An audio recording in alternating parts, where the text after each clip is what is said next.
हाँ जी, कैसे हैं आप सभी? स्वागत है आप सभी का चाय और कोड में। और आपको एक बड़ी इंटरेस्टिंग बात बताता हूँ। यहाँ पे इस पॉइंट पे हमारा बैकएंड ऑलमोस्ट लगभग फिनिश हो गया है। जितने भी राउट्स हमें बनाने थे, जो भी एआई का हमें यूज़ करना था, जितना भी सब था वो बैकएंड पार्ट पे रेडी है।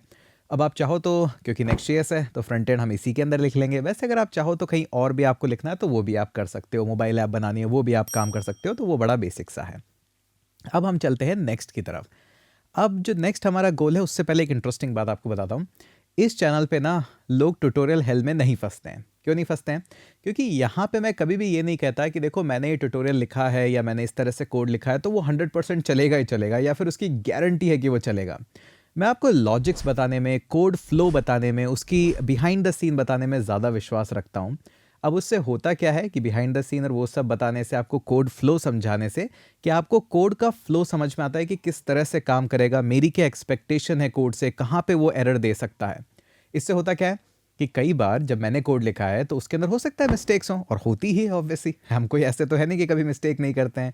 लेकिन क्योंकि लोग कोड फ्लो पे ज़्यादा ध्यान देते हैं बजाय इसके कि मैं क्या एग्जैक्ट वर्ड लिख रहा हूँ, इससे वो लोग मेरे से ज़्यादा पहले डिबगिंग कर पाते हैं कोड की। और यही मुझे सबसे अच्छी बात लगती है कि यहाँ पे चैनल के अंदर लोग बाग ट्यूटोरियल हेल के अंदर ना फंस के एक्चुअली में कोड किस तरह से होता है, क्या इम्प्लीमेंटेशन होते हैं, क्या खुद के फीचर बना सकते हैं, इन सब पे ज़्यादा ध्यान रखते हैं। तो चलिए आगे बढ़ते हैं। उससे पहले हमारा छोटा सा एक कमेंट टारगेट भी रखते हैं, क्योंकि अब ऑलमोस्ट बैकएंड हमने फिनिश करा है और आप इतनी दूर आ गए हैं, तो मैं चाहता हूँ कि एटलीस्ट 500 लोग तो कमेंट करके ही जाएं, क्योंकि अच्छा लगेगा जान के कि हाँ कम से कम 500 लोग तो एटलीस्ट ऐसे हैं जो कि बैकएंड कंप्लीट करके नेक्स्ट.जेएस में फ्रंट एंड की तरफ बढ़ गए हैं फुल स्टैक डेवलपर के लिए। तो चलिए चलते हैं हम हमारे नेक्स्ट इसकी तरफ। तो सबसे पहले तो आपके साथ स्क्रीन शेयर करते हैं। यहाँ से जर्नी थोड़ी सी इंटरेस्टिंग होने वाली है, क्योंकि हम काफ़ी पैकेजेस वगैरह ये सब यूज़ करने वाले हैं। तो घबराइएगा मत, क्योंकि पैकेजेस वगैरह के लिए इतना कोई ज़्यादा परेशान होने वाली बात नहीं, आसानी काम है। तो हम चलते हैं सबसे पहले तो अपने शैड सीएन के पास में। अब शैड सीएन के पास क्यों? क्योंकि देखिए मेरा मन नहीं था कि मैं वापस से सारे इनपुट एक एक करके इनपुट को पूरे डिज़ाइन करूं, वो करूं। तो शैड सीएन बहुत सारी ऐसी लाइब्रेरीज़ हैं जो बने बनाए कंपोनेंट्स और ये सब दे देती है। जैसे फॉर एग्जांपल मुझे अगर ड्रॉर चाहिए तो मैं यहाँ पे आके और ये ओपन ड्रॉर इस तरह का ड्रॉर ले सकता हूँ। मुझे अगर मेन्यू बार चाहिए तो मैं आके यहाँ पे इस तरह का छोटा बेसिक सा मेन्यू बार ले सकता हूँ, पेजिनेशन ले सकता हूँ, प्रोग्रेस ले सकता हूँ। यहाँ पे बहुत तरह की प्रोग्रेसेस हैं। शीट भी ले सकता हूँ अगर चाहिए तो, अगर आपको ओपन करनी है तो इस तरह की शीट्स भी ले लीजिए। आपको जैसा ठीक लगे आप ले सकते हैं। तो मैंने सोचा क्यों ही फालतू इतना हेडेक लेना है, चलो शैड सीएन के पास यहीं से यूआई ले लेते हैं। अब हमने जो पिक करा है यहाँ पे वो स्टार्टिंग में ही सबसे टफेस्ट यूआई पिक करेंगे, ताकि उसके बाद बाकी का काम अपने आप आसान लगे। ओके, तो सबसे पहले आते हैं इंट्रोडक्शन। ये आप पढ़ ही लीजिएगा, अच्छी चीज़ है वैसे, पढ़ना चाहिए। आपको पता लगेगा कि बिहाइंड द सीन ये भी कैसे रेडिक्स यूज़ करती है, क्या होती है, पढ़ना चाहिए ये सब भी। अभी हम चलते हैं इंस्टॉलेशन पे। नेक्स्ट.जेएस पे है, इसके इंस्टॉलेशन पे पहली लाइन की ज़रूरत नहीं, क्योंकि नेक्स्ट ऐप ऑलरेडी बना रखी है। टाइपस्क्रिप्ट, टेलविंड वगैरह सब है हमारे पास में, दिक्कत वाली बात नहीं है।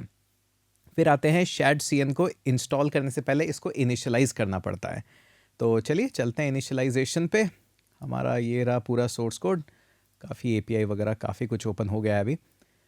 ओके, तो सबसे पहले तो आते हैं यहाँ पे और इसको करते हैं इनिशियलाइज। जैसे ही आप इसको इनिशियलाइज करोगे कुछ क्वेश्चन से आपसे पूछेगा। आपको डिफ़ॉल्ट थीम चाहिए, न्यूयॉर्क थीम चाहिए, सिर्फ थीमिंग है। इसके बेसिस पे कुछ छोटे मोटे ऑप्शंस चेंज होते हैं, ज़्यादा कुछ नहीं होते। हम डिफ़ॉल्ट पे चलते हैं, स्लेट पे चलते हैं। आप चाहे तो और भी कलर्स वगैरह यूज़ कर सकते हैं। वेरिएबल्स चाहिए क्या? हाँ दे दो, इसमें क्या दिक्कत वाली बात है। बाकी सारा काम ये ऑटोमेटिकली कर देगा, क्योंकि आजकल ये ऑटोमेटिकली टाइपस्क्रिप्ट सपोर्टेड है, तो आई थिंक जल्दी हो जाना चाहिए, और हो भी गया। तो अब हमने क्या देखा कि सबसे इंपॉर्टेंट तो क्या है, अभी तो कुछ नहीं मिलेगा सिवाय आपको एक दो जैसे कंपोनेंट डॉट जेसन के अंदर यहाँ पे आपको दिखेगा कि शैड सीएन की कुछ कॉन्फ़िगरेशंस वगैरह आई है, कलर्स, वेरिएबल्स, प्रेफरेंस, ये सब आए। इससे ज़्यादा कुछ खास दिखेगा नहीं आपको। टी एस कन्फिग में भी आई थिंक नहीं, कुछ नहीं होता है, इसका भी ज़्यादा खास नहीं है। बस हमें पैकेज डॉट जेसन में भी कुछ खास नहीं दिखना चाहिए। पैकेज डॉट जेसन में हमारे पास में एक बार देखते हैं इसको क्या क्या है हमारे पास में।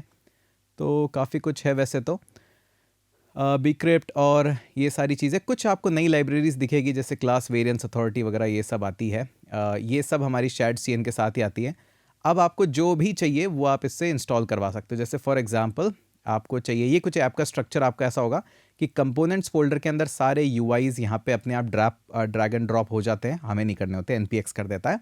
और एक लिब के अंदर एक utils.ts बन जाता है। तो लिब के अंदर एक utils.ts हम एक्सपेक्ट कर रहे हैं, तो ये रहा utils.ts।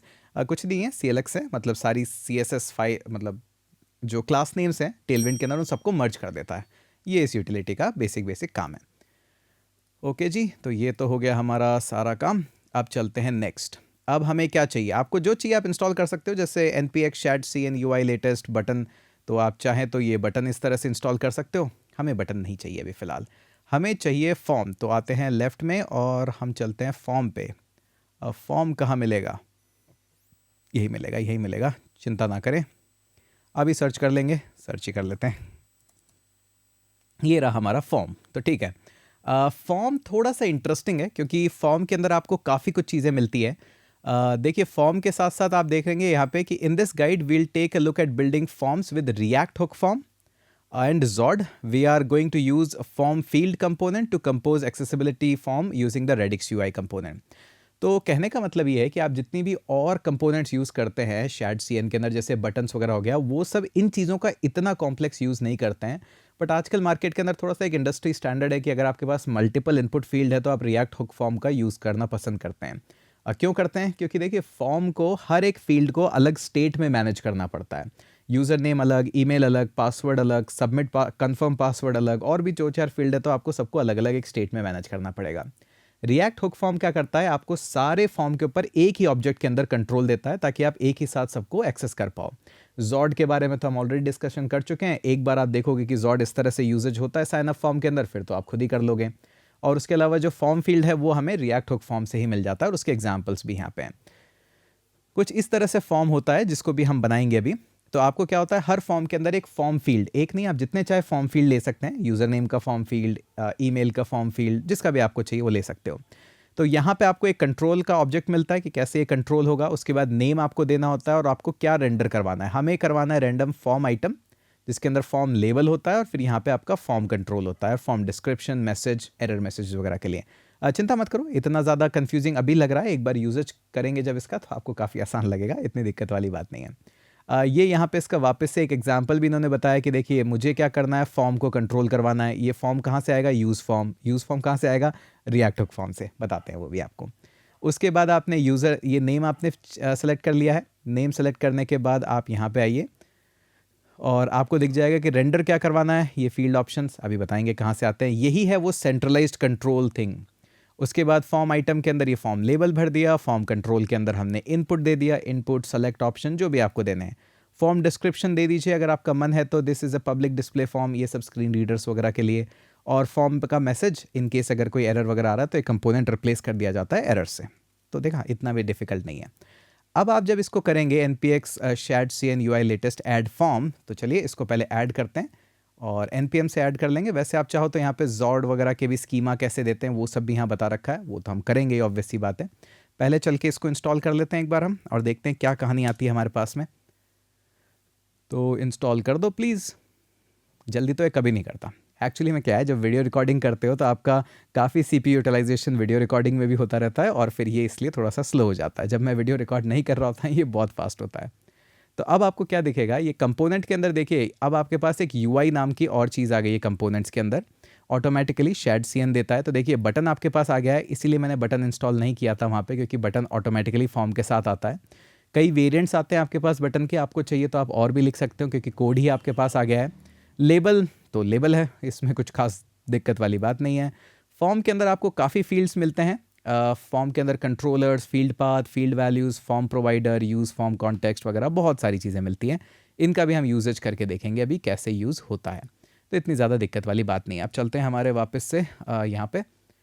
अब देखिए इन्होंने कहा है कि जॉड को इस तरह से आप यूज़ कर सकते हो, पूरे जॉड ऑब्जेक्ट्स वगैरह इस तरह से यूज़ होते हैं। और जॉड रिजॉल्वर आप यूज़ कर सकते हो हुक फॉर्म रिजॉल्वर / जॉड से। अब इंटरेस्टिंग बात क्या है कि जैसे ही आप जाओगे यहाँ पे package.json के अंदर, तो आपको ये hook form resolver automatically install हो गया है। यहाँ पे जैसे आपने फॉर्म इंस्टॉल करा उसकी डिपेंडेंसीज भी इंस्टॉल हो गई है। अब ऐसा नहीं है कि जॉड ही अपने आप में एक रिजॉल्वर है, और भी रिजॉल्वर्स हैं, जैसे यप है, ये भी सेम ही काम करते हैं, स्कीमा बेस्ड ही आपको चेक देते हैं। हमने जॉड यूज़ करा इसलिए हम भी यही वाला सिंटैक्स यूज़ करेंगे। लेकिन हमारे पास में एक है, ये है use form from react Hook form. तो हम देखते हैं एक बार। तो हमारे पास में यहाँ पे रिएक्ट हुक फॉर्म भी आ चुका है, तो इसको भी हमें सेपरेट इंस्टॉल करने की ज़रूरत नहीं है। सिर्फ यही डॉक्यूमेंटेशन पढ़ के आप ऑलमोस्ट अपना पूरा काम कर सकते हो, ये सबसे अच्छी बात है। बट फिर भी आपको लगे कभी कि नहीं मुझे तो थोड़ा और जानना है उसके बारे में, तो आपको कोई नहीं रोक रहा है। आप रिएक्ट हुक फॉर्म पे जाइए, उनकी एपीआई स्टडी करिए, उसकी गेट स्टार्टेड गाइड देखिए किस तरह से ये होता है। ये थोड़ा सा कॉम्प्लेक्स है, मुझे नहीं लगता है कि ये बिगिनर फ्रेंडली है कहीं से भी। हाँ, बहुत सारे लोग बोलेंगे डॉक्यूमेंटेशन से ही पढ़ो, लेकिन ये रिएक्ट हुक फॉर्म का डॉक्यूमेंटेशन पढ़ने लगोगे तो अच्छों की बैंड बज जाती है। इसलिए मैं रेकमेंड करता हूँ शैड सीएन का ये जो डॉक्यूमेंटेशन है बड़ा स्टेप बाय स्टेप दे रखा है, बड़े प्यार से अच्छे से समझा रखा है कि क्या होगा, कैसे होगा, कहाँ आउटपुट होगा। तो मैं ये वाला डॉक्यूमेंटेशन आपको ज़्यादा प्रेफर करूँगा। अच्छा, ये डॉक्यूमेंटेशन की एक बात और बता दूं, ये जो लोग गाना गाते रहते हैं ना हमेशा डॉक्यूमेंटेशन से पढ़ो, इन्होंने ज़्यादातर उन्हें खुद ने ज़्यादा डॉक्यूमेंटेशन नहीं पढ़े। अगर पढ़े होते तो उनका पता होता कि सारे डॉक्यूमेंटेशन अच्छे नहीं होते हैं। आँख बंद करके हमेशा डॉक्यूमेंटेशन को अच्छे बोल देना, ये कहीं की समझदारी नहीं है। कई डॉक्यूमेंटेशन बहुत ख़राब लिखे हुए होते हैं, कई बहुत अच्छे हुए लिखे होते हैं। ये जो शैड सीएन का जो डॉक्यूमेंटेशन, इसको मैं one of the top tier मानता हूँ, इसलिए मैं आपको यहाँ से रेकमेंड कर रहा हूँ कि यहाँ से पढ़ लीजिएगा। ठीक है। उसके अलावा आपको और भी कुछ चीज़ें यहाँ पे दिखेगी, जैसे एक और दिखेगा आपको ये लूसिड रिएक्ट। ये लूसिड रिएक्ट क्या है अब? ये भी आपके साथ में ऑटोमेटिकली इंस्टॉल हुआ है अभी। ये क्या है एक्चुअली में, आपको बहुत सारे आइकन्स देता है। आप चाहो तो इनके बारे में यहाँ पे देख भी सकते हो, लूसिड रिएक्ट के आइकन्स है। इसका डॉक्यूमेंटेशन भी ओके ही है, क्योंकि ये आपको ज़्यादा नहीं बताता कि एक्चुअली में हाउ टू यूज़। तो बता देगा कि ठीक है कैमरा ले आओ, बट और क्या क्या अवेलेबल है ये थोड़ा सा यहाँ पे अभाव है इस चीज़ का, तो ये नहीं मिलता है। तो ये कैसे देखें? सबसे इजी काम, वैसे तो नहीं करना चाहिए ज़्यादातर, बट फिर भी आपको बताते हैं। नोड मॉड्यूल्स में जाइए। हाँ जी, कभी कभार यहाँ भी जाना पड़ता है। और यहाँ पे जाने के बाद हम लूसिड रिएक्ट के पास जाते हैं। तो चलते हैं थोड़ा सा स्क्रॉल करके, और अच्छी बात है कि ये ऑर्गेनाइज्ड होते हैं थोड़े से। ओके, तो लूसिड रिएक्ट यहीं कहीं होंगे, ये रहे हमारे लूसिड रिएक्ट। इसको ओपन करोगे तो इसके अंदर एक फ़ाइल है आपके पास, ये डिस्ट्रीब्यूशन के अंदर lucidreact.d.ts। इसको ओपन करोगे तो आपको यहाँ पे थोड़ा सा बॉटम पे आना पड़ेगा। ओके, तो मिन मैप मेरा चल नहीं रहा है अच्छे से। ओके, थोड़ा सा स्क्रॉल करके देखते हैं इसको। एक्चुअली मैं काफ़ी स्क्रॉल हो जाएगा, एक बार सर्च करके आपको मैं बताता हूँ इस फाइल के अंदर ही, यहाँ पे नहीं, फाइल के अंदर। अब यहाँ पे है, ओके, तो यहाँ पे ये एक्सपोर्ट है, और चलते हैं। ये एक्चुअली में जितने आपको दिख रहे हैं ये सारे आइकन्स हैं। अब ये पता नहीं क्यों मुझे इस तरह से दिखाई दे रहे हैं, यूजुअली ऐसे नहीं दिखाई देते ये, शायद कोई एक्सटेंशन या कुछ तो मिसिंग है। वहाँ पे पूरा एक्सपोर्ट सिंटैक्स और ये आपको दिख जाता है, तो काफ़ी अच्छे से थे वहाँ पे, तो ये रहे। तो ये सारे आइकन्स आपके पास अवेलेबल हैं। इंडेक्स आपके पास देखिए, माइक्रोस्कोप है, माइलस्टोन है, मिल्क ऑफ पता नहीं क्या करता होगा, मैंने भी आधे से ज़्यादा यूज़ नहीं करे, माउंटेन इन स्नो, ये सारे के सारे एक्चुअली में आइकन्स हैं आपके पास, और सारे के सारे एसवीजी आइकन्स हैं। तो ये बड़ी अच्छी लाइब्रेरी है जो शैड सीएन आपको देता है। तो ये आइकन्स यूज़ कर करके ही पता लगता है, क्योंकि इनका डॉक्यूमेंटेशन इतना अच्छा नहीं है। बट देखिए, पाई चार्ट से लेके पिगी बैंक से लेके बहुत सारे हैं। हमने जो एक्चुअली में यूज़ करा है एक लोडर 2, वैसे लोडर 1 भी है, मतलब सिंगल लोडर भी है, 1 तो नहीं। तो हमने एक लोडर 2 यूज़ करा था, इसलिए बस थोड़ा सा देखा, हमें अच्छा लगा। आपको चाहिए तो और भी कुछ यहाँ पे देख लीजिएगा, और आराम से घूमिएगा इसके अंदर और पता कर लीजिएगा क्या क्या है इसके अंदर। चलिए, ये तो हो गया हमारा अभी का फ़न कि ठीक है, नोड मॉड्यूल्स नहीं ओपन किया जाता है वैसे ज़्यादातर, बट ठीक है, अपना ही सोर्स कोड है, कर लो ओपन, कौन ही मना कर रहा है। ठीक है जी, अब चलते हैं हमारे ऑथ के अंदर और साइन इन वाले पेज के अंदर, और एक एक करके सारी चीज़ों को हम देखते हैं और करते हैं कि किस तरह से सारा काम होगा। अब नेक्स्ट ऑथ, रिएक्ट वगैरह इन सब के ऊपर भी आएंगे हम कि एक्चुअली में कैसे करना है। अभी हमें यहाँ पे करने की ज़रूरत नहीं है वो सब कंपोनेंट, क्योंकि साइन इन के अंदर तो वैसे भी हम कोई नेक्स्ट ऑथ वगैरह यूज़ नहीं कर रहे हैं। हमारा कस्टम साइन अप फ्लो है जो कि पूरा डेटा इकट्ठा करके एपीआई के पास लेके जाता है, वहाँ से हमें काम करना है। तो एक बार के लिए हम सारा का सारा ही हटाते हैं, यूज़ क्लाइंट रहने देते हैं, क्योंकि वो तो ऑब्वियस सी बात है, काम ही आएगा।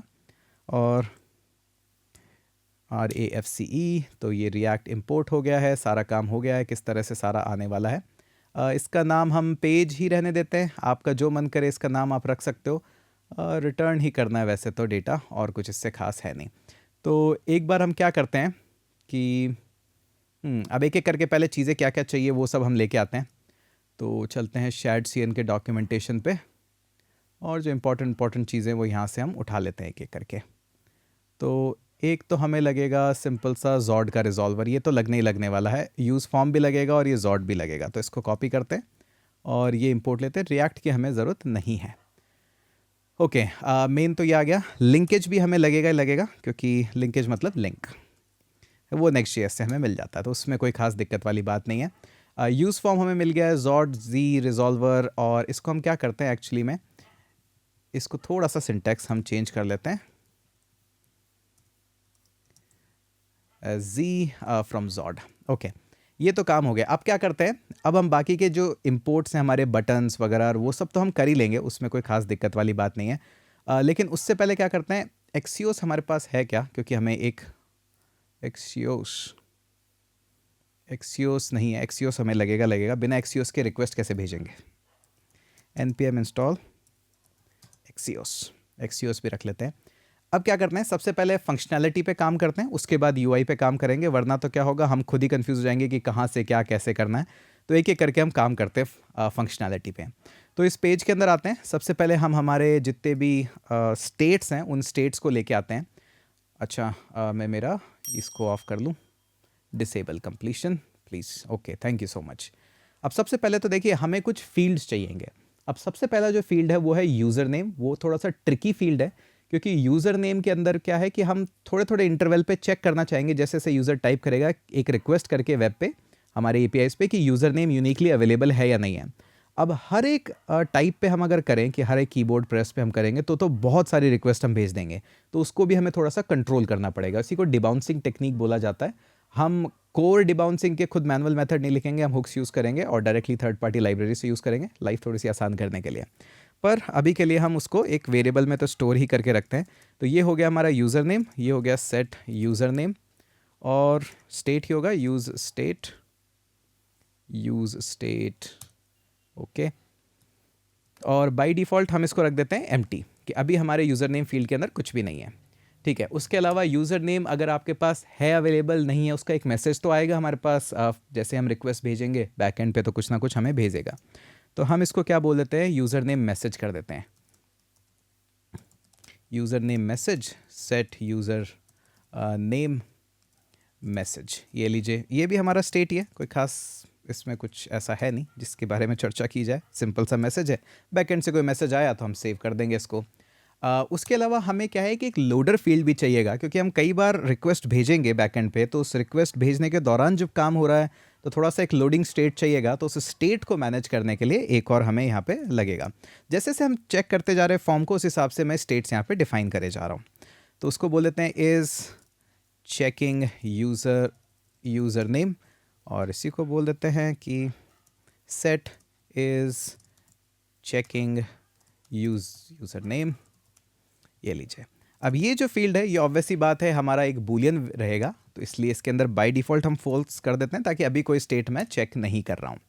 अब फॉर्म ऑब्वियस सी बात है कि चलिए हमने ऊपर से भरा, एक बार इमेजिन करके देखिए, फॉर्म ऊपर से भरा, user name at the go check हो रहा है, उसके बाद यूज़र ने सब कुछ सबमिट कर दिया है, तो फॉर्म सबमिट भी होगा कहीं ना कहीं।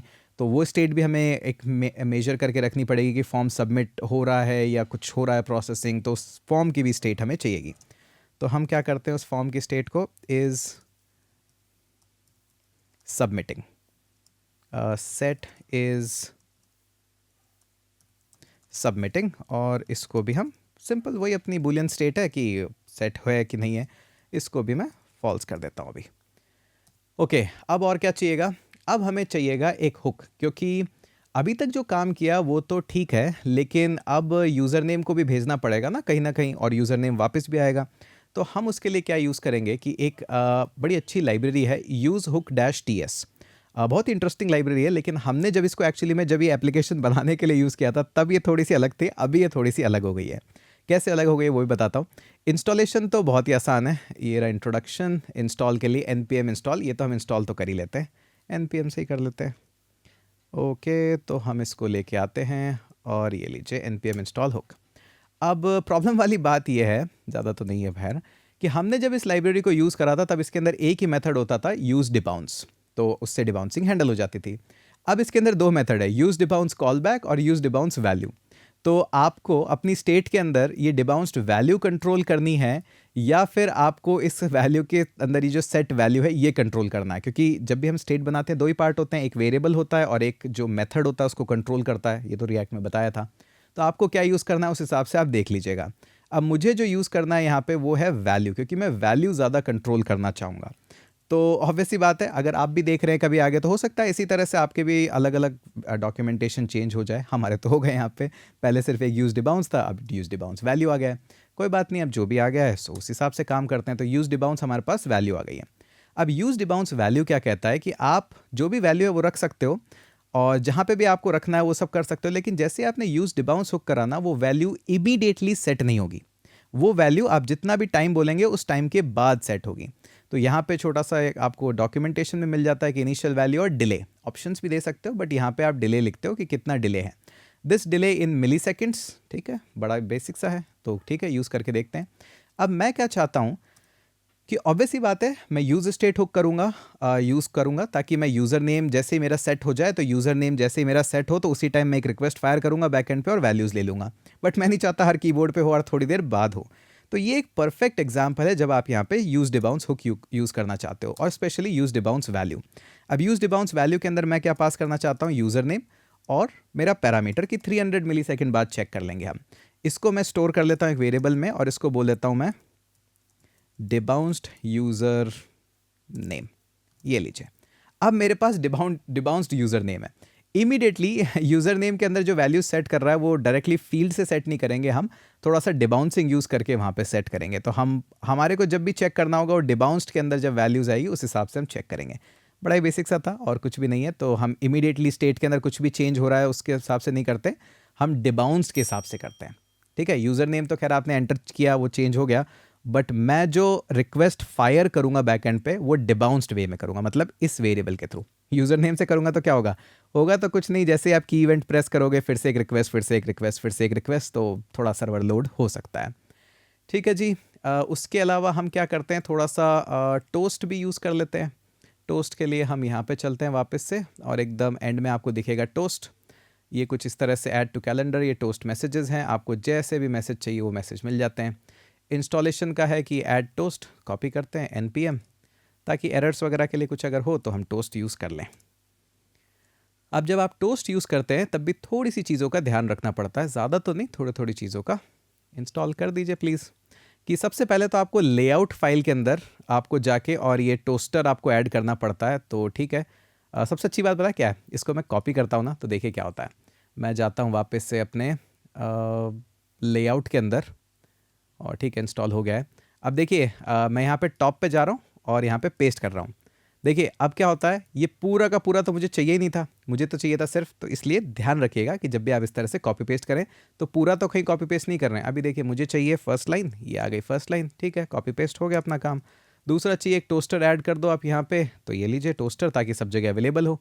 तो चिल्ड्रन के जस्ट नीचे मैं यहाँ पे एक टोस्टर ऐड करता हूँ, ध्यान से देखिएगा। चिल्ड्रन के जस्ट नीचे कर रखा है, ये मेन वगैरह जो भी है मतलब बॉडी में करना है, बेसिकली बात ये है। तो मैं यहाँ पे इसको नेक्स्ट लाइन पे ले लेता हूँ, ये लीजिए टोस्टर ऐड हो गया। अब टोस्टर का यूजेज क्या है, बड़ा इजी सा यूजेज है, इंपोर्ट यूज टोस्ट, एक कंपोनेंट से आ गया है आपके पास में, और जहाँ पे भी आपको करना है टोस्टर का तो ये टोस्ट इस तरह से आप यूज़ कर सकते हो। ये इस तरह से बनाना है अपने को पहले, ठीक है। तो देखा डॉक्यूमेंटेशन यूज़ कर रहे हैं, ज़्यादा कुछ नहीं कर रहे हम।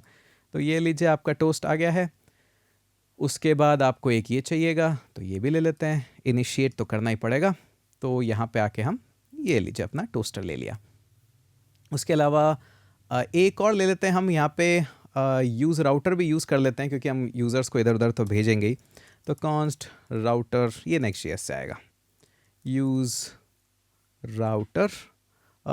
हम लेते हैं नेक्स्ट राउटर, नेक्स्ट नेविगेशन। ये मुझे चेक करना पड़ेगा कि हमें कौन सा वाला चाहिए, नेक्स्ट राउटर वाला चाहिए या नेविगेशन, क्योंकि मुझे एक्चुअली में याद नहीं कि हमने कौन सा वाला यूज़ किया था, बट खैर बाद में देख लेंगे कि ये कौन सा वाला था। अभी नेक्स्ट नेविगेशन पे ही चलते हैं। एक बार मैं जल्दी से डॉक्यूमेंटेशन देख के आता हूँ। हाँ जी, नेविगेशन वाला ही चाहिए। कई बार क्या है मैं भी कंफ्यूज हो जाता हूँ क्योंकि रिएक्ट ने खुद ने इतनी बार चेंजेस करे हैं इसके अंदर, तो ठीक है हमारा भी कंफ्यूज होना थोड़ा सा तो जायज़ है। ठीक है जी, इतना काम तो हो गया। अब नेक्स्ट स्टेप, अगर आप नोट्स बना रहे हैं या कुछ भी कर रहे हैं, ओह पैरेंथेसिस तो डालना ही भूल गए यहाँ पे। ओके, अब अगर आप नोट्स बना रहे हैं या कुछ भी कर रहे हैं तो सबसे पहले तो देखिए अब किस तरह से हम जॉड का इम्प्लीमेंटेशन करते हैं, ये एग्जैक्टली सेम है। एक बार अगर आप इम्प्लीमेंटेशन सीख गए, उसके बाद फिर आप कहीं पे भी जॉड यूज़ करेंगे, एग्जैक्टली सेम ही तरीका है। ओके, हाँ जी, थोड़े से रॉ ही चलते हैं हमारे वीडियो। अब देखिए, सबसे पहला काम, हमारे पास में यूज़ फॉर्म नहीं है, ये रहा, यूज़ फॉर्म भी है हमारे पास में, तो बस और कुछ करना ही नहीं है। जॉड इम्प्लीमेंटेशन, ये लीजिए। अब करना क्या है, सबसे पहले तो आपको चाहिए होता है ये एक फॉर्म। इस फॉर्म वेरिएबल का नाम कुछ भी हो सकता है, अलग अलग जगह आपको इसका नाम अलग अलग दिखेगा। जैसे अगर आप डॉक्यूमेंटेशन में जाते हैं तो आपको दिखाते हैं कि ये जो यूज़ फॉर्म है, ये देखिए यहाँ पे भी ये सेम है, यूज़ फॉर्म एक सबमिट हैंडलर हम डायरेक्टली ले लेंगे। अब इस फॉर्म से जो बनाते हैं वेरिएबल, कई लोग इसको रजिस्टर बोलते हैं यूज़ फॉर्म से, कई इसको फॉर्म बोलते हैं, आप इसको कुछ भी बोल सकते हैं, एज सच कोई हार्ड एंड फास्ट रूल नहीं है। आपको ज़्यादातर डॉक्यूमेंटेशन में या ज़्यादातर जो ट्यूटोरियल्स हैं वहाँ पे रजिस्टर बोलते हुए नज़र आएंगे, मैं भी ज़्यादातर वही बोलता हूँ, बट ठीक है, फॉर्म बोल लेते हैं। ये लीजिए, हमारा आ गया यूज़ फॉर्म, ये लीजिए।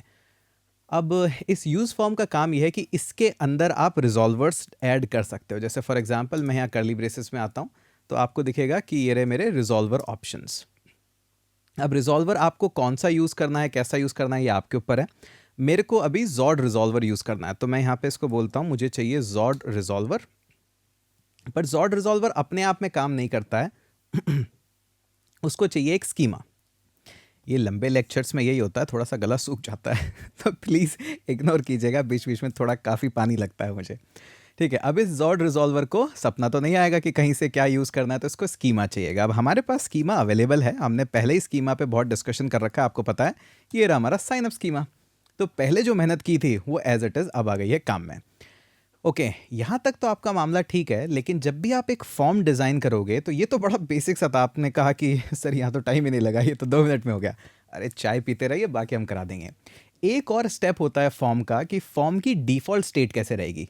कई बार हो सकता है फॉर्म के अंदर आप कुछ वैल्यूज़ बाय डिफ़ॉल्ट इंसर्ट करा के रखना चाहते हो, या हो सकता है उसको एम्प्टी रखना चाहते हो, या हो सकता है कि जब रिक्वेस्ट आई हो, सब कुछ आए, तो आप फॉर्म क्लीन अप करना चाहते हो। तो यहाँ पे एक और आपको ऑप्शन मिलता है डिफ़ॉल्ट वैल्यू का।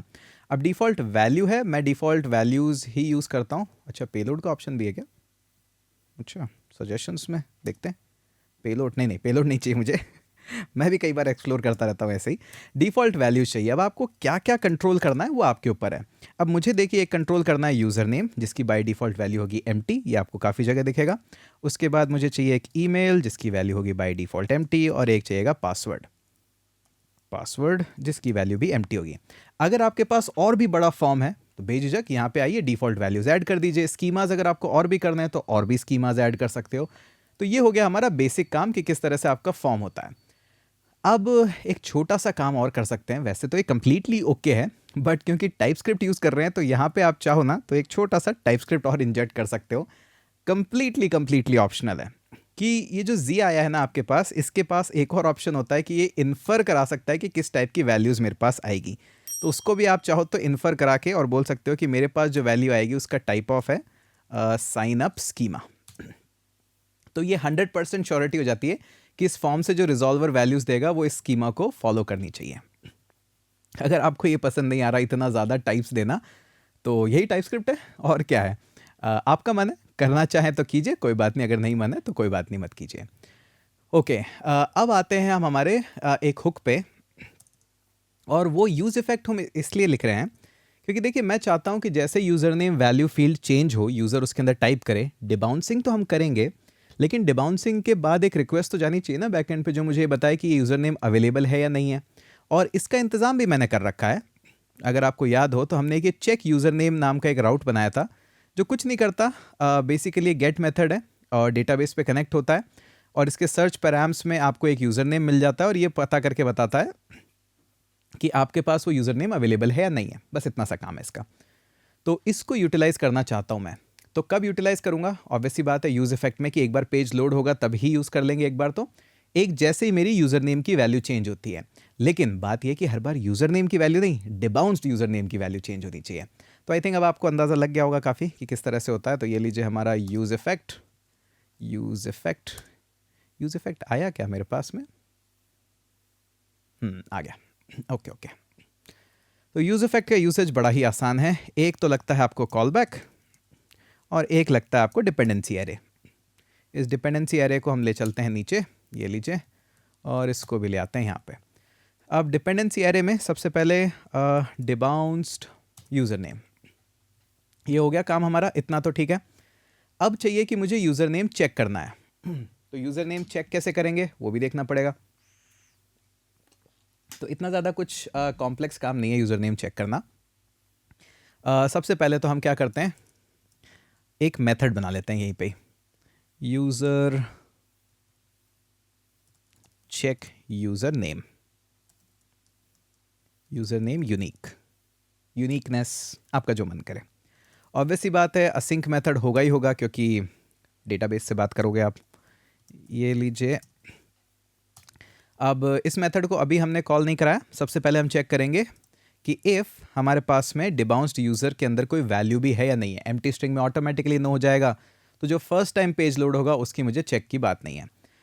अब जब तक मैं चेक कर रहा हूँ तब तक अगर आपको याद हो तो मैंने एक स्टेट यहाँ पे मैनेज कर रखी है कि check user name is checking user name. तो ऑब्वियस ही बात है इसको मुझे इनेबल करना पड़ेगा कि हाँ, अगर इसके बेसिस पे कोई लोडर आप दिखा रहे हो या कुछ दिखा रहे हो तो दिखा लीजिएगा।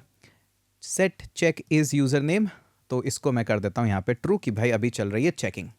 ओके, और उसके अलावा मैं क्या कर सकता हूँ, जो हमारा सेट यूज़र नेम मैसेज जो है उसको भी एम्प्टी कर देता हूँ, क्योंकि हो सकता है लास्ट टाइम मैंने रिक्वेस्ट भेजी हो उससे मैंने कुछ एरर लिया हो और उस एरर से मैंने स्टेट वहाँ पे भर दी हो, तो उसको मैं एम्प्टी करवाना चाहूँगा।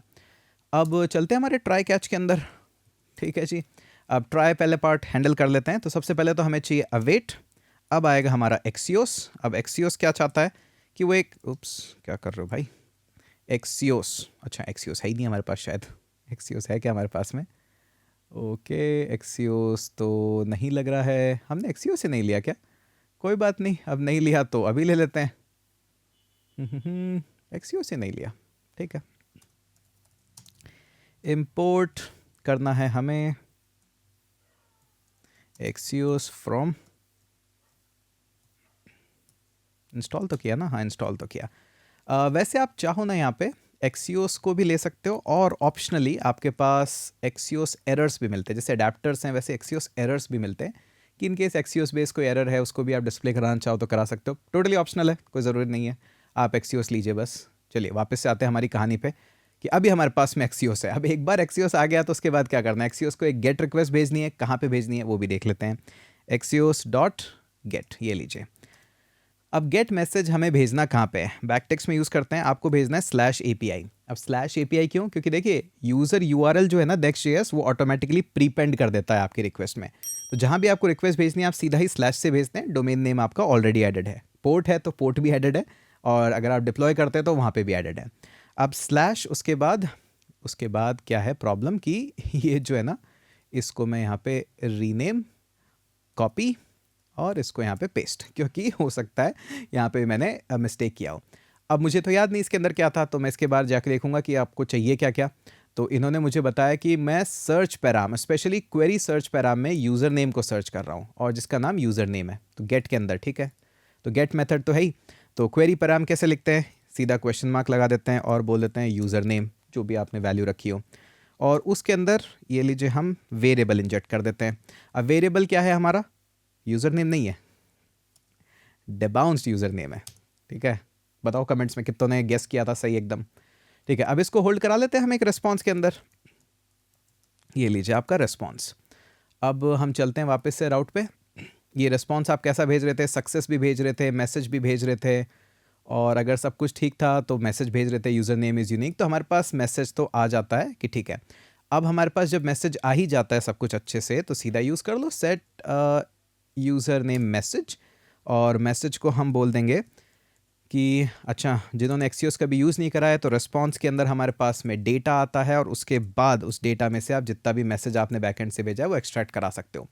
अगर पहली बार एक्सियोस यूज़ कर रहे हो तो ऑफकोर्स सी बात है कि इस रिस्पॉन्स को अगर आपने प्रिंट करा के नहीं देखा, गलती कर रहे हो, ऐसा मत करिएगा। चाय पे बैठिएगा, आराम से रिस्पॉन्स को देखिएगा, इसी तरह से एक्सियोस हैंडल होता है।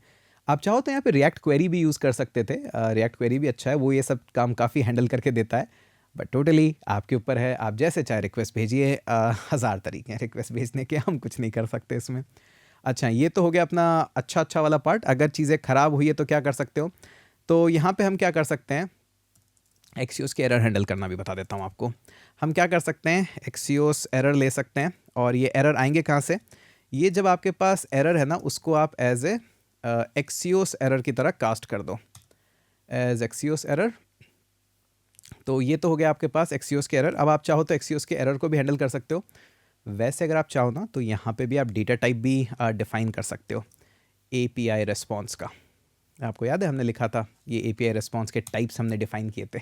हाँ जी, अगर भूल गए हो तो ये आए हमारे API रेस्पॉन्स के। तो याद है हमने ये पूरा का पूरा एक इंटरफेस बनाया था। हाँ जी, तो ये एरर के लिए भी आप सेम ही रेस्पॉन्स का पूरा टाइप यूज़ कर सकते हो, ताकि जब आप मैसेज भेजो फ्रंट एंड पे भी, तो आपके मैसेज के अंदर पूरा का पूरा डेटा एक चेक होके जाए कि ठीक है, सारा सब कुछ जा रहा है इसके अंदर। ओके, अब हम क्या करते हैं, सेट यूज़र नेम मैसेज। अगर ख़राब हो गया मामला तो मैसेज भी उसी तरह से भेज देते हैं। अब इसके अंदर क्या जाएगा, एक्सियोस एरर डॉट रेस्पॉन्स।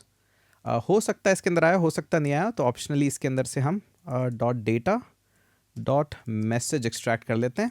अगर ये नहीं आया तो हम क्या करते हैं, यहाँ पे ऑप्शनल लगा के अपना ही मैसेज दे देते हैं। ये लीजिए, एरर चेकिंग, उप्स क्या लिख रहा हूँ मैं,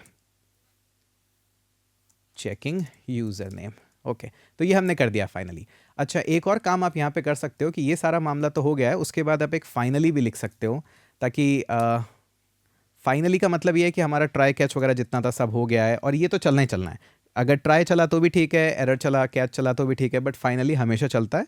इसका फ़ायदा ये है कि यहाँ पे जो सेट करा है मैंने, इज़ यूज़र नेम चेकिंग, ये मैं डायरेक्टली फॉल्स कर सकता हूँ। अगर ये नहीं करता तो क्या करता, इन केस आपको फाइनली नहीं लिखने का मन है, तो ये जो पूरा कोड है ये आपको यहाँ पे भी लिखना है और ये आपको ट्राई पार्ट में भी लिखना है। तो 2 बार लिखने की जगह आप फाइनली में कर सकते हो, जिसकी गारंटी है कि हर बार होगा ही होगा। ओके, तो ये बन गया हमारा पूरा एक मेथड। इसको कर देते हैं श्रिंक। ठीक है, ये तो हो गया मेथड। अब इस मेथड को क्या है, यहीं पे बनाया तो यहीं पे इसको रन करा दो, और क्या है, चेक यूज़र नेम यूनिक। ये लीजिए, रन करा दिया आपने। अभी हर बार अपने आप चेक कर लेगा अगर हमारा बैक एंड ठीक है, फ्रंट एंड ठीक है। अगर कोई छोटी मोटी मिस्टेक है तो आप फिक्स कर ही सकते हो। ओके जी, तो ये तो हो गया हमारा पूरा काम। इसको मैं सेम लाइन में ले आऊँ, थोड़ा सा मुझे बॉदर कर रहा है। ठीक है जी, तो आपने देखा कि किस तरह से हमने ये काम किया। बड़ा ही बेसिक सा काम था, इतना भी कोई डिफ़िकल्ट नहीं था। अच्छा, अब आपको बताते हैं कि एक्चुअली में जब आप फॉर्म सबमिट करोगे तब कैसा काम होगा। देखिए कितने काम कर लिए हमने। जॉड को पूरा रिजॉल्व कर लिया है। हमने एक रिक्वेस्ट ऑलरेडी मारनी सीख लिया डेटाबेस पे, गेट रिक्वेस्ट। इसी तरह से पोस्ट भी होगा, उसमें कुछ नहीं है खास। तो अब हम सीख लेते हैं कि एक्चुअली में हमारा सबमिट मेथड कैसे काम करेगा। अब सबमिट मेथड का पता है मामला क्या है, कई लोगों को कन्फ्यूजन होता है। मैं आपको लेके चलता हूँ कहाँ कन्फ्यूजन है। कई लोगों को लगता है कि जब ये रिएक्ट हुक फॉर्म यूज़ करते हैं तो वहाँ पे एक आपको सबमिट हैंडलर भी मिलता है और इसी को यूज़ करना होता है, क्योंकि डिफ़ॉल्ट हम डायरेक्टली डेटा यहाँ नहीं दे सकते। सबमिट हैंडलर के थ्रू होते हुए हमारे पास ये आता है। लेकिन ये सबमिट हैंडलर है ना, ये कुछ मैजिक नहीं है, ऑटोमेटिकली कहीं सबमिट नहीं करता है। इससे बस आपको डेटा निकालना होता है। ये सबमिट हैंडलर को भी आप अच्छे से देखोगे तो देखिए यहाँ पे एक ऑन सबमिट यहाँ पे मेथड दे रखा है।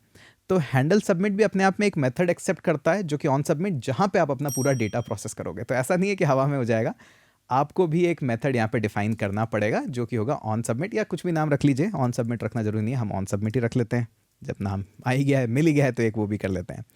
तो ये हो गया हमारा असिंक, और असिंक के बाद ये लीजिए हमारा मेथड तैयार है।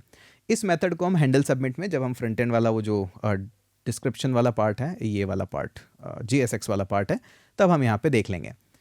ओके, अब आप चाहो ना, यहाँ पे असिंक ये जो मेथड है, इसके अंदर आपको मिलता है डेटा। अच्छा, ये डेटा आपको मिलता कहाँ से है? पहली बात तो ये डेटा आपके पास में आता है हैंडल सबमिट, इन्होंने भी लिख रखा है क्या कहीं, ऑन सबमिट, क्योंकि ये ऑन सबमिट को जैसे ही आप मेथड देखते हैं, ये रहा, ये हमारा जो डेटा है ना ऑन सबमिट का, तो ये सबमिट हैंडलर है, इसके पास से ये डेटा होता ही होता है। यहाँ पे इन्होंने कंसोल लॉग भी करा के देख रखा है कि हाँ, ऑन सबमिट जैसे ही आप सबमिट हैंडलर के पास से इसको आप भेजोगे तो क्या होगा कि आपको ये डेटा आपको मिल जाएगा। तो इस ऑन सबमिट के जो मेथड है, इन्होंने थोड़ा और एक्सप्लेन करा होता तो और अच्छा होता, बट कहीं पे भी ऑन सबमिट मुझे नहीं दिखा, आई थिंक। मुद्दे की बात ये है कि आपको ऑन सबमिट के अंदर डेटा मिलता है। आप डेटा को चाहो तो जॉड से भी आप वेरीफाई इन्फर वगैरह करवा सकते हो, वो भी आपको बताते हैं। बट अगर ऑन सबमिट कहीं लिखा होता है, ये थोड़ा सा अगर आपको समझ में आ जाए तो होपफुली इस पार्ट को टोटली इग्नोर कर दीजिए, ये वाला पार्ट, क्योंकि ये सिर्फ टाइप्स हैं, टाइप चेक हो रहा है। एक्चुअली में ऑन सबमिट जो है पूरा, उसके अंदर हमारे को ये देखिए डेटा मिल रहा है। ये डेटा है कहाँ से? ये डेटा आपको मिलता है इस हैंडल सबमिट के थ्रू, जहाँ पे सारी जो डिफ़ॉल्ट वैल्यूज़ है वो मिल जाती है। ठीक है, ओके ओके, डॉक्यूमेंटेशन है। खैर, अब यहाँ पे काम क्या है कि हम क्या कर सकते हैं, एक और काम कर सकते हैं कि ये जो डेटा है ना, इसको आप चाहो तो वापस से इन्फर करवा सकते हो जॉड से। करवा ही लेना चाहिए, अच्छी बात है। तो ये देखिए डेटा टाइप कौन सा देंगे, जॉड से लेंगे, और जॉड के पास है एक इन्फर। ये लीजिए इन्फर, किस टाइप का इन्फ्रेंस करवाना चाहते हैं, तो मैं यहाँ पे लिख देता हूँ कि टाइप ऑफ जो है हमारे डेटा का वो है साइन अप स्कीमा। ये लीजिए, आपको नहीं पसंद आ रहा, अगर ये बहुत ज़्यादा कंफ्यूजिंग लगता है, जो कि लग सकता है, बिगिनर्स को लग सकता है, पहली बार दूसरी बार कोड कर रहे हैं इस तरह से, तो हाँ काफ़ी कॉम्प्लेक्स हो सकता है। बट चिंता मत कीजिए, चाय पे बैठिए हमारे साथ में, हम सबको सिखा देंगे। अब बात यह है कि इंडस्ट्री में एक्चुअली में ये यूज़ होता है, इसलिए मैं आपको सब बता रहा हूँ ताकि कल को आप भी जॉब करो तो ऐसे नहीं कहो कि ये सब तो बताया नहीं था, हमने बताया था क्योंकि आपने चाय और कोड से पढ़ा था। चलिए आते वापस। अब देखिए सबसे पहला काम क्या होगा, मैं सबमिट करूँगा तो सबसे पहले मैं एक लोडिंग जो मेरी स्टेट है उसको मैं एक्टिवेट करना चाहूँगा कि देखो भाई मैं काम कर रहा हूँ, थोड़ी देर कर लेने दो। उस बेसिस पे आप सबमिट पे उस सबमिट का या फिर साइन अप का जो बटन है उसको हटा के एक लोडर लगा सकते हो, बहुत सारे काम कर सकते हो उसके बेसिस पे, कंडीशन ही चेक करनी है। तो सेट इज सबमिटिंग जो हमारे पास में उसको एक्टिवेट कर देते हैं। ये लीजिए, सबसे पहला तो काम ये हो गया। अब दूसरा काम क्या है? दूसरा काम ट्राई कैच है कि भाई डेटा लेके जाना है पूरा का पूरा। ठीक है, अब देखिए सबसे इंटरेस्टिंग बात क्या है, हमारे साइनअप को एक बार दोबारा से हम गो थ्रू कर लेते हैं। दोबारा से अपने बैकएंड चेक करना कोई बुरी बात नहीं है, जब आप भी आप फ्रंट एंड डिज़ाइन करोगे तो पोस्टमैन कलेक्शन या जो भी आपको मिला है 2-3 बार गो थ्रू करते हैं, ये इसमें कोई बुराई नहीं है। साइनअप जब भी मैं कर रहा हूँ तो मेरे पास आ क्या रहा है कि देखिए ये पूरा का पूरा जो है ना, मेरे पास ये रिक्वेस्ट डॉट जेसन से आ रहा है और मेरे पास एक पूरा ऑब्जेक्ट आ रहा है जिसमें यूज़र नेम ईमेल पासवर्ड है। अब जो मैं पेज डिज़ाइन कर रहा हूँ ना, यहाँ पे भी ये जो डेटा है ना, क्योंकि देखिए हमने क्या किया है, ये हमारी डिफ़ॉल्ट वैल्यूज़ है, तो हमारे पास 3 ही फील्ड है और पूरा का पूरा जो डेटा है ना इसके अंदर ये 3 ही फील्ड है। तो ये पूरा का पूरा डेटा मैं पास कर सकता हूँ, वो भी अपने आप में एक ऑब्जेक्ट ही है। वैसे तो डेटा को प्रिंट भी करवाना चाहिए आपको यहाँ पे, अगर कंसोल लॉग कराओगे तो बहुत ही अच्छा होगा, और उसका स्क्रीनशॉट लेके अगर ट्विटर पे टैग कर दोगे तो वाह, मज़ा ही आ जाएगा। ठीक है, तो हम क्या करते हैं, सबसे पहले तो अवेट कराते हैं और एक्सियोस अब हमारे पास में है, दोबारा करने की ज़रूरत नहीं है। इस बार आप करोगे एक पोस्ट रिक्वेस्ट। पोस्ट रिक्वेस्ट कहाँ पे करोगे, ये लीजिए, आप चाहो तो डेटा टाइप यहाँ पे वापस से डाल सकते हो। हाँ जी, वही सेम अपना API रिस्पॉन्स। ठीक है, हम इसको एक्सेप्ट कर रहे हैं यहाँ पे। तो बैक टेक्स्ट की तो ज़रूरत नहीं है, हम डायरेक्ट ही कोट्स के अंदर ही लिख देते हैं, क्योंकि हमारे पास जो डेटा जाएगा वो /API और हमारे पास है हमारे पास में है साइन अप, ये रहा, तो /sign-up यहाँ पे हमारी रिक्वेस्ट जाने वाली है। ठीक है जी, और साथ में क्या लेके जाने वाली है, जितने भी ऑप्शंस हैं आप चाहो तो यहाँ पे इस तरह से भी डेटा दे सकते हो, क्योंकि अपने आप में डेटा इस तरह का है, तो मैं डेटा एज इट इज़ पास कर देता हूँ, अपना काम हो जाएगा। डेटा को प्रिंट करा के देखिएगा, फिर से कह रहा हूँ, रेस्पॉन्स। ठीक है जी, ये वाला काम तो अब आपको पता ही है। अब आपके पास अगर रिस्पॉन्स आ चुका है, यहाँ पे सब कुछ ठीक ही हो रहा है, रिस्पॉन्स है, तो हम क्या करते हैं, एक टोस्ट मैसेज यूज़र को दिखा देते हैं कि किस तरह से आपको सारा काम करना है। तो अब हम यहाँ पे टोस्ट यूज़ कर सकते हैं, तो टोस्ट यूज़ कर लेते हैं। ये लीजिए टोस्ट, कई तरह के टोस्ट हैं, आपको ऑप्शंस जैसे ही दोगे, यहाँ पे कंट्रोल स्पेस जैसे ही प्रेस करोगे तो आपको यहाँ पे सारे ऑप्शंस मिल जाएंगे। मुझे चाहिए पहला ऑप्शन टाइटल, किसका टाइटल क्या रखें, तो इसका ऑप्शन सक्सेस, होपफुली सक्सेस ही आया होगा। वैसे तो हमें चेक करना चाहिए था कि हमारे पास रिस्पॉन्स में डेटा कौन सा आ रहा है, बट ठीक है आप कर लेंगे वो तो। और उसके बाद एक मुझे चाहिए डिस्क्रिप्शन, डिस्क्रिप्शन में सारा टेक्स्ट हम यहाँ पे डाल सकते हैं, वही सेम काम, रिस्पॉन्स डॉट डेटा। इसलिए तो कह रहा हूँ, एक बार रिस्पॉन्स प्रिंट करा लिया, आपको पता है इस तरह से रिस्पॉन्स डॉट डेटा के बाद ही आपके पास मैसेज आता है, एक ही बार की बात है वो। ये सक्सेस हमें ना ऑप्शनली चेक करना चाहिए था कि डेटा के अंदर हमारे पास एक्चुअली में सक्सेस आया है कि नहीं, बट ठीक है काम कर लेते हैं अभी तो। टोस्ट मैसेज आने के बाद फिर क्या करूँगा, फिर मैं राउटर यूज़ करके राउटर डॉट रिप्लेस कर दूँगा। आप चाहो तो रीडायरेक्ट भी यूज़ कर सकते हो, बट मैं रिप्लेस यूज़ कर लेता हूँ कि डोमेन तो एज इट इज़ रहेगा, और उसके बाद हम चले जाएंगे /verify, और उसके बाद / और जो भी आपने यूज़र नेम सेलेक्ट किया है वो यूज़र नेम यहाँ पे यूज़र को हम रीडायरेक्ट कर देंगे वहाँ पे। ये इसलिए कर रहे हैं हम क्योंकि अब यूज़र को मैंने मेल कर दिया है, यूज़र चला जाएगा और वेरीफाई कोड पे आप जाएंगे तो /verify/ एक यूज़र नेम मैं एक पेज बना लूँगा यहाँ पे, तो वहाँ से मैं ये वेरीफाई कोड की रिक्वेस्ट करूँगा और उसके अंदर फ़ायदा मेरे को ये है कि हमारे पास ये जो यूज़र नेम है ना ये भी मिल जाएगा और कोड भी मिल जाएगा। तो जो पेज है ना उसी के अंदर मैं एक्सट्रैक्ट कर लूँगा यूज़र नेम URL से और कोड वो एंटर करेगा, तो दोनों को एक साथ भेज दूंगा। तो ये हमारी थोड़ी सी स्ट्रैटेजी है। अब आप चाहो तो फाइनली यूज़ करके भी कर सकते हो, बट ठीक है अभी मैं यहाँ पे कर देता हूँ सेट इज़ सबमिटिंग फॉल्स। दोनों तरीके आपको पता होने चाहिए। अच्छा, अब एरर वाला पार्ट वैसे तो एग्जैक्टली सेम है, बट ठीक है कंसोल लॉग भी करके देख लीजिएगा। मैंने यहाँ पे कई कंसोल लॉग करे थे क्योंकि जब पहली बार एप्लीकेशन ये बनी थी तो हमें काफ़ी दिक्कत आई थी। console.error error in sign up of user. ठीक है, तो आपको पता लग जाएगा। आप चाहो तो एरर भी डंप करा लो यहाँ पे डायरेक्टली अगर ठीक है। अच्छा, अब आपको क्या करना है, अगर आपको एरर मैसेज चाहिए, टोस्ट मैसेज चाहिए, वो उस हिसाब से आप देख लीजिएगा। मैं थोड़ा सा आपको एक्सियोस एरर भी दिखा देता हूँ ताकि वो भी हम कंसिस्टेंसी रख लें। ऐसे तो हम ऊपर से लेके आ सकते हैं ना इसको, वापस से मेहनत क्यों ही करनी है। यही सब तो काम करना है। तो ये लीजिए, इसको ले आते हैं as it is axios error copy और यहाँ पे इसको कर देते हैं पेस्ट। तो एक्सियोस एरर अब हमारे पास आ गया है एज एक्सियोस एरर, और उसके अंदर ये सेट यूज़र नेम वगैरह की हमें नहीं सेट यूज़र नेम वगैरह तो चाहिए ही नहीं। ठीक है, एक ही लाइन कॉपी पेस्ट की क्या हमने।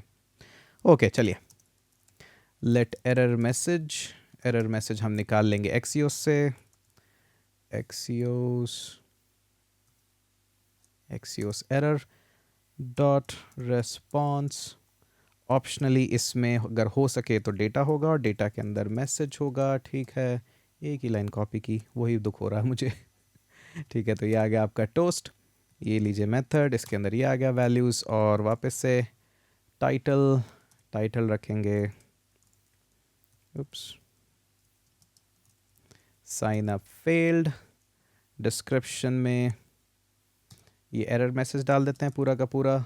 ये लीजिए एरर मैसेज, और आप चाहो तो इसका वेरिएंट भी ले सकते हो। यहाँ पे बहुत सारे वेरिएंट ऑप्शंस अवेलेबल हैं। डिफ़ॉल्ट है, डिस्ट्रक्टिव है, दो ही है ठीक है, डिस्ट्रक्टिव यूज़ कर लेते हैं। वैसे तो और भी होते हैं इसमें।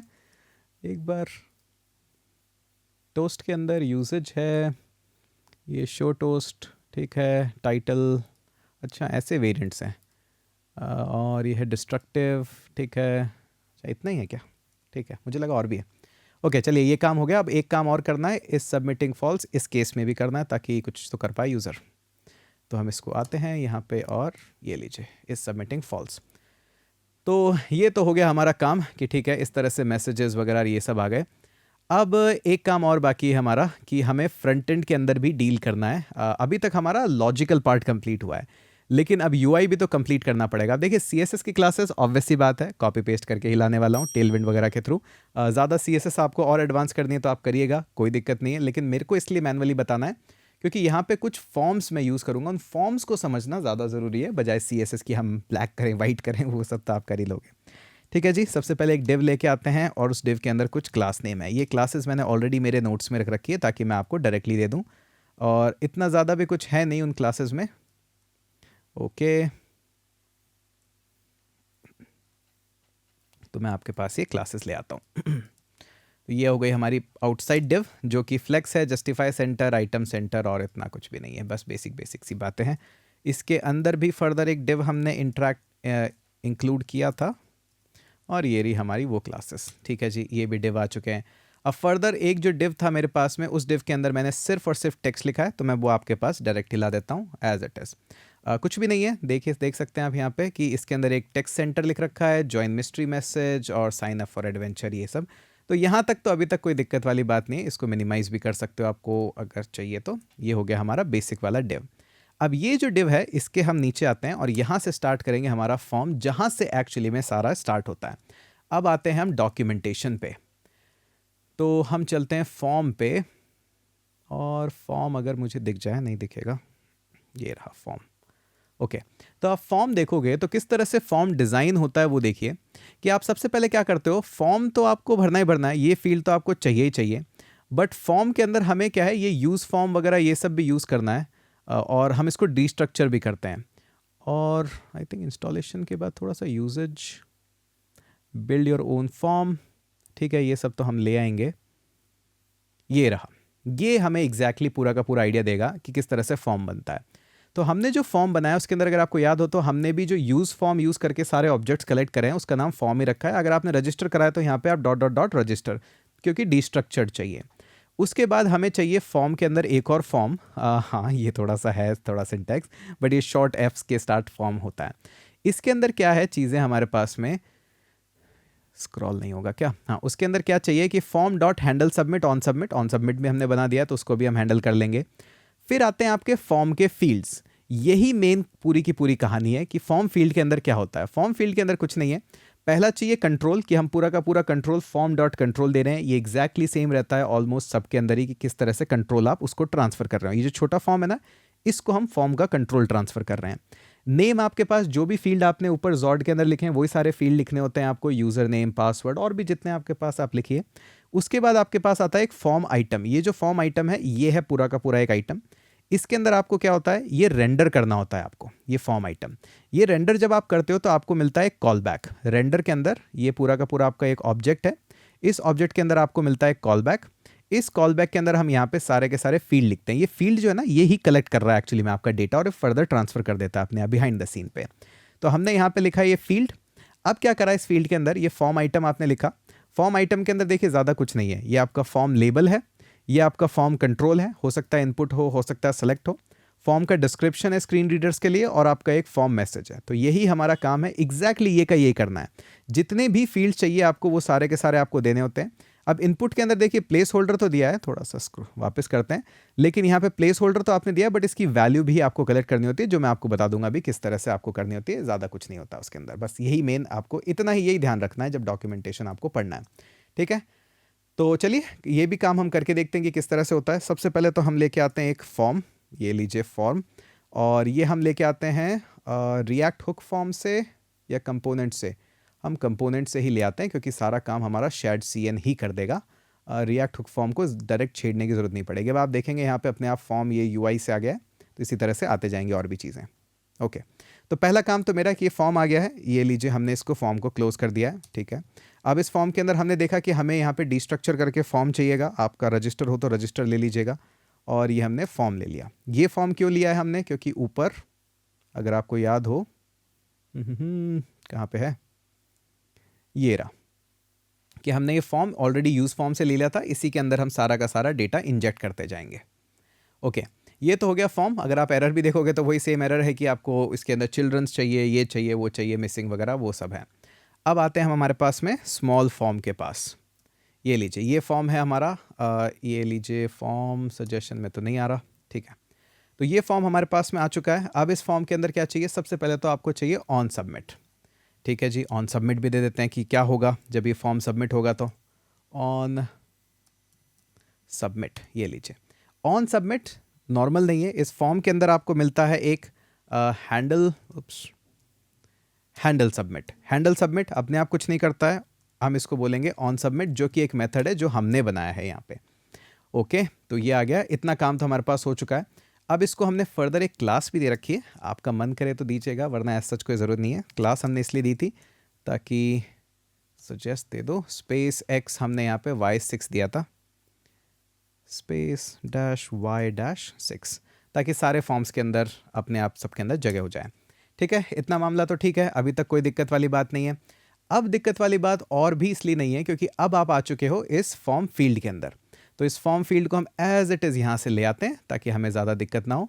नहीं, form field, okay, form field ही लेके आते हैं। Okay, form field control render, okay, ये वाला ही है, एग्जैक्ट सेल्फ क्लोजिंग टैग है, इसलिए थोड़ा सा कन्फ्यूजन हो गया।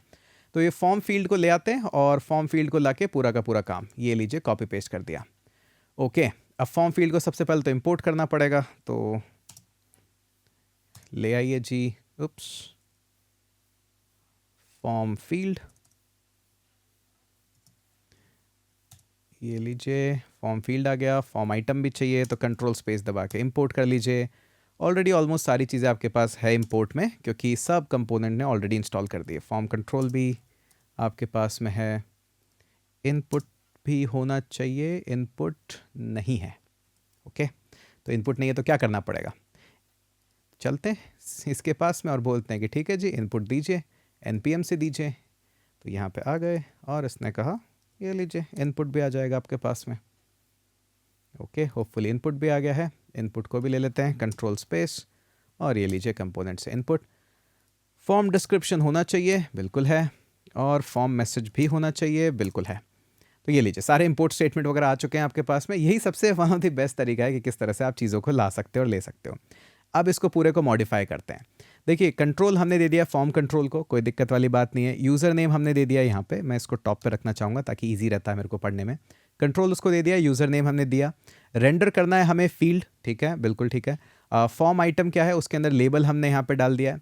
अब जो इनपुट है इसको हम थोड़ा सा चेंज करेंगे कि प्लेस होल्डर आपके पास है, ठीक है, शैड CN की जगह यहाँ पे हम प्लेस होल्डर अपना ऐड कर देते हैं कि यूज़र नेम, ठीक है, और राइट यूज़र नेम या आपको जैसे भी देना है। अब ये फील्ड तो आपने दे दिया यहाँ पे, लेकिन इस फील्ड के अंदर अभी वैल्यू नहीं गई है एक्चुअली में।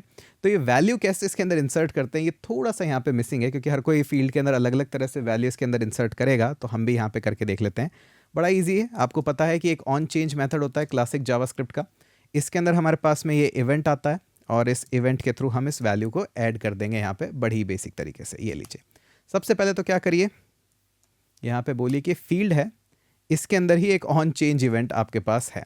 इस ऑन चेंज इवेंट को ये लीजिए आपने पूरा का पूरा यहाँ दे दिया। अब कहानी तो हमारी यहीं ख़त्म हो जाती, लेकिन प्रॉब्लम क्या है कि जो यूज़र नेम फील्ड है ना, इसको मैं एक और जगह मैनेज कर रहा हूँ पर्सनली मेरे लिए, क्योंकि मैंने एक एक्स्ट्रा फंक्शनैलिटी डाली है। वैसे तो नहीं थी ज़रूरत, पर यहाँ पे देखिए ये जो यूज़र नेम है ना, इसको भी मैं कंट्रोल कर रहा हूँ। तो इस वजह से मुझे इसको लिखना पड़ा। बल्कि एक्चुअली में जो आप रिएक्ट हुक फॉर्म यूज़ करते हो उसका मेन मुद्दा ही ये होता है कि आपको इस तरह से मैनुअली एक एक चीज़ मेंटेन ना करनी पड़े। बट हमारा यूज़ केस अलग है, इसलिए हम यहाँ पे इसको कर रहे हैं। ये तो बड़ा ही बेसिक है, ये तो आपने किया ही होगा, ये डॉट टारगेट डॉट वैल्यू है, बस और कुछ भी नहीं है। ये लीजिए, तो ये हो गया हमारा काम। ये हमने सिर्फ इसलिए लिखा है क्योंकि मेरा कस्टमाइज यूजेज है, ठीक है। बाकी अब ठीक है, आपको जितने और फील्ड्स चाहिए वो सब आप ले लीजिए, आपके ऊपर है टोटली। मैं फॉर्म डिस्क्रिप्शन हटा देता हूँ, मुझे ऐसा सच कोई नीड नहीं है इसकी। आपको चाहिए, आप स्क्रीन रीडर फ्रेंडली बना रहे हो वो सब है तो आप कर लीजिएगा। मैं यहाँ पे फॉर्म मैसेज रहने देता हूँ, ताकि मुझे इस तरह से वैल्यू चाहिएगी तो मैं ले लूँगा, ठीक है। अब देखिए, अब इंटरेस्टिंग काम क्या हो गया कि एक बार तो मेहनत लगी फॉर्म आइटम बनाने की, फॉर्म फील्ड बनाने की, लेकिन अब जो है ना, अब मुझे सिर्फ ये कॉपी करना है और ये पेस्ट कर देना है, बस हो गया कॉपी पेस्ट। अब मुझे क्या करना है, ये जो फील्ड है मेरा, ये गवर्न है ईमेल के लिए, तो ये नेम हो गया है email. Form dot control as it is रहेगा, रेंडर करना है, फील्ड्स को ही यहाँ पे कंट्रोल देना है।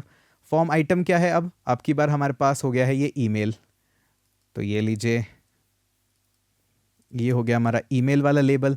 फॉर्म के अंदर क्या करना है, अब इस प्लेस होल्डर को भी चेंज कर दीजिए, इसको ईमेल लिख दीजिए। Input field as it is रहने देना है। इनफैक्ट आपको अभी ऑन चेंज वगैरह भी आई थिंक करने की ज़रूरत नहीं है, ये अपने आप मैनेज कर लेता है सारा का सारा। हमें तो यहाँ पे ऑन चेंज इसलिए हैंडल करना पड़ा था पिछली बार, क्योंकि यूज़र नेम थोड़ा सा हमारा एक काम है। इसकी हमें ज़रूरत नहीं है, इसकी भी नहीं है, इसकी भी नहीं है, ठीक है। ये जो फील्ड है, इनपुट के अंदर जो वैल्यू जाएगी अपने आप फील्ड, क्योंकि देखिए यहाँ पे at the time of typing on change पे मैं कुछ नहीं करा रहा हूँ। जब पूरा आपने फिल कर दिया है, सबमिट बटन होगा तो अपने आप ये वैल्यू सारी उठा के और लेता हुआ चल जाएगा, इसलिए समझे। समझा के तो हम मानेंगे ही, ठीक है। तो ये हो गया हमारा फॉर्म मैसेज, और इसको सेम लाइन पे ले आए, ये लीजिए, ये हो गया हमारा काम, फॉर्म मैसेज, फॉर्म आइटम। अब बताइए पासवर्ड फील्ड सेट करने के लिए आपको कितना टाइम लगेगा, कुछ भी नहीं लगेगा, एक बार, बस एक बार मेहनत होती है इसमें, इसीलिए सबको पसंद है। ये लीजिए, अब यहाँ पे क्या करना है, पासवर्ड फील्ड को हैंडल करना है, तो ये लीजिए पासवर्ड, ये हो गया नेम हमारा पासवर्ड। फॉर्म कंट्रोल है, फील्ड है, लेबल चेंज कर देते हैं इसका हम, क्योंकि ये पासवर्ड है। और इनपुट जो है हमारा, इसका टाइप चेंज कर देते हैं इस बार, क्योंकि ये पासवर्ड इनपुट ही तो है, बाकी तो इनपुट तो सेम ही है। Type password, place holder password, ठीक है जी। और बाकी सेम काम, ये फील्ड ही होगा, वैल्यूज़ अपने आप उठा के ले जाएगा, नेम लिख दिया, फॉर्म मैसेज लिख दिया, और ये काम हो गया अपना, ठीक है। अब इसके बाद क्या करना है, यहाँ पे अपना फॉर्म ख़त्म हो रहा है, तो फॉर्म ख़त्म हो उससे पहले ही मुझे एक बटन भी चाहिएगा। बटन मैंने इंस्टॉल किया था क्या? आई थिंक आ गया होगा बटन। तो बटन ये रहा, कंपोनेंट्स के अंदर ऑलरेडी बटन आ चुका है। बटन सेल्फ क्लोजिंग ले लें, चलिए ऐसे ले लेते हैं। इसको बोल देंगे हम साइन अप। बटन के अंदर भी कुछ प्रॉपर्टीज़ है, उन सबको ऐड कर लेते हैं। ये है हमारा टाइप। यहाँ पे कंपलसरी है कि इस बटन का टाइप सबमिट ही हो, वरना क्या फॉर्म वर्क नहीं करता है, क्योंकि पूरा सब कुछ ले जाके नहीं लेके जाता है।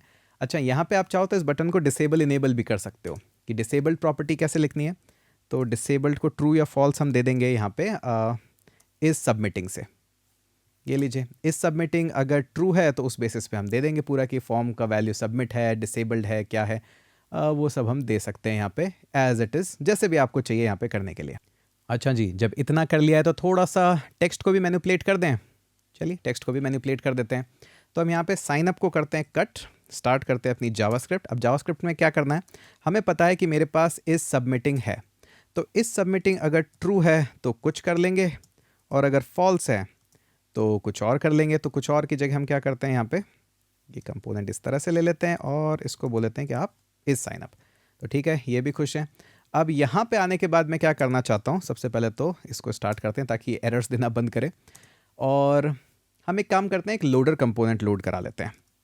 तो हमारे पास आपको दिखेगा एक लोडर 2 है लूसिड रिएक्ट से। आप चाहो तो लोडर 2 आइकन, सर्कल, बहुत सारे हैं, आपका जो मन करे वो आप यूज़ करिए। हम यहाँ पे लोडर 2 यूज़ किया था पहले भी, तो वही यूज़ कर लेते हैं एज इट इज़। अब इस लोडर 2 के अंदर खास बात क्या है कि ये लोडर 2 हमारे पास, ये लीजिए सेल्फ क्लोजिंग हो गया, और साथ में एक टेक्स्ट भी डाल लेते हैं। क्या पता लोडर 2 काम नहीं करे, तो इसको प्लीज़ वेट, ये लीजिए। अब इसके अंदर आप चाहो तो CSS की क्लासेस दे सकते हो। ये लीजिए, हमने भी 2-3 क्लासेस दी थी कि मार्जिन राइट चाहिए था थोड़ा सा, क्योंकि ये बहुत ही ज़्यादा राइट अलाइंड हो जाता है। तो मार्जिन राइट 2 दे दिया, हाइट हमने इसको 4 दे दी, और विड्थ भी 4 दे देते हैं इसको, ताकि थोड़ा सा एक्टिवेट हो जाए। और हमने ये भी यूज़ किया था एनिमेट स्पिन। ठीक है, अब आपके ऊपर है, आप जैसे चाहे इसको यूज़ करना चाहें वैसे यूज़ कर सकते हैं। बस इतनी सी कहानी थी। इसके अलावा हमने इस फॉर्म के एंड में एक छोटा सा डिव और ऐड किया था। उस डिव में मुझे नहीं लगता आपको इतनी कोई दिलचस्पी होगी ज़्यादा, बट आपको अगर है तो आप देख लीजिएगा। तो इसके बाद हमने यहाँ पे ये एक डिव ऐड किया था। इस डिव में कुछ नहीं था खास, कि अगर आप ऑलरेडी मेंबर हो तो हमने साइन इन पेज पे रिडायरेक्ट कर दिया था, थोड़ी सी स्टाइलिंग वगैरह ऐड कर दी थी। आप देख लीजिएगा, आपको पसंद आए तो ठीक है, नहीं पसंद आए तो कोई बात नहीं। अब देखते हैं कितनी एरर्स हैं। npm run dev, okay. चलते हैं हमारे पास में होम पेज। ओके, इस पेज को भी थोड़ा सा चेंज करेंगे, sign up. Okay, sign up. ओ, हमने सारा काम साइन इन पे कर दिया क्या? हमने सारा काम साइन इन पे कर दिया, हमें करना तो साइन अप पे चाहिए था। ऑथ के अंदर साइन इन, देख लेते हैं एक बार सारा काम आया है क्या साइन इन के अंदर। ओके, साइन डैश इन चलता है जी, इतना तो थोड़ा थोड़ा होता रहता है। साइन डैश इन, हाँ जी। तो हमारा मैसेज और ये सब तो आ गया है, फॉर्म भी ठीक ठाक ही लग रहा है, बट ये यहाँ नहीं होना चाहिए था ये सब। तो ठीक है, थोड़ा सा चेंज करते हैं अब इसको। ओके, सक्सेस फॉल्स, बहुत सारी हमारे पास में एरर्स हैं यहाँ पे। ऑलरेडी कनेक्टेड टू डेटाबेस, काफ़ी कनेक्शन डेटाबेस के हैं, एरर्स, गेटर्स, हेटर्स, इनको भी हैंडल कर लेंगे हम सारे एरर्स को, काफ़ी कुछ एरर्स हैं। बट अभी पहले हम देखते हैं कि ये सारा का सारा हमें मूव करना है एक्चुअली में हमें साइन अप पे। तो ऑथ के अंदर एक और नया फोल्डर बनाते हैं और इसको बोलते हैं साइन डैश अप, और उसके अंदर बनाते हैं हम पेज .tsx। ओके, और हम क्या करते हैं, इस पूरे के पूरे को लेते हैं, कट करते हैं और यहाँ पे पेस्ट कर देते हैं। और जो साइन इन वाला पेज है उसके अंदर ये लीजिए, और इसको बोल देते हैं हम साइन इन पेज। तो आप साइन इन ही ठीक हो और आप साइन अप हो जाइए। तो साइन अप होपफुली चलना तो सब कुछ चाहिए।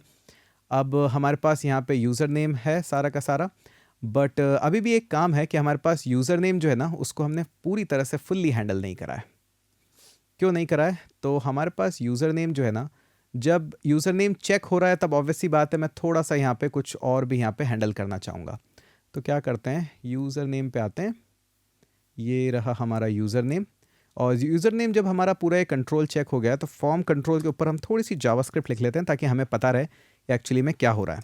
तो इसके ऊपर लिखते हैं इज़ चेकिंग यूज़र नेम, और उसके बाद क्या करते हैं, अगर यूज़र नेम चेक हो रहा है तो हम क्या करते हैं, एक लोडर को स्पिन करा लेते हैं जो कि पूरा का पूरा एनिमेट वहाँ पे दिखता रहेगा हमें। तो हमारा वही सेम लोडर 2 को यूज़ कर लेते हैं और उसके अंदर एक क्लास ऐड कर देते हैं। पहले तो इसको सेल्फ क्लोजिंग, और इसके अंदर क्लास ऐड कर देते हैं एक जो कि है एनिमेट स्पिन। ओके